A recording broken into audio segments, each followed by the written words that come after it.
সম্মানিত ভিউয়ার্স, আসসালামু আলাইকুম। রংধনু পেইন্টার ডিজাইনের পক্ষ থেকে সকলকে জানাই আন্তরিক অভিনন্দন ও শুভেচ্ছা।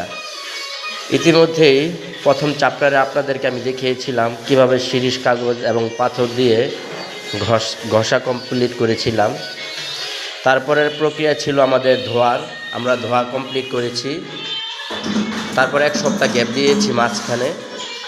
এখন প্রথম কোট সিলারের প্রক্রিয়া চলছে, দেখতেই পাচ্ছেন। আমাদের প্রথম কোটের প্রক্রিয়া চলছে সিলারে। ক্লায়েন্টদের পছন্দ অনুযায়ী আমরা কাজ করে থাকি খুব দ্রুত সময় এবং নির্ভেজাল কাজ,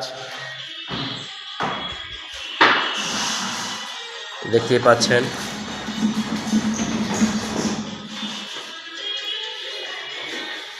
তারপরে যাব আমরা দ্বিতীয় কোটে।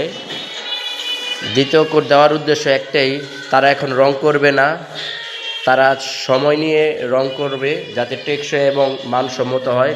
যেহেতু নতুন বিল্ডিংটি হয়েছে, সেক্ষেত্রে তারা এখন রুমে ঢুকে যাবে। তাই আমরা দ্বিতীয় কোটের পরিকল্পনা করেছি। দ্বিতীয় কোট দিলে ইনশাআল্লাহ তারা মোটামুটি কয়েক বছর থাকতে পারবে। তাই সকলেই ভালো থাকুন, সুস্থ থাকুন এবং ভালো ভালো ভিডিও পেতে হলে আমাকে সাবস্ক্রাইব করুন এবং লাইক দিয়ে পাশে থাকুন। সকলেই ভালো থাকবেন, সুস্থ থাকবেন। আসসালামু আলাইকুম।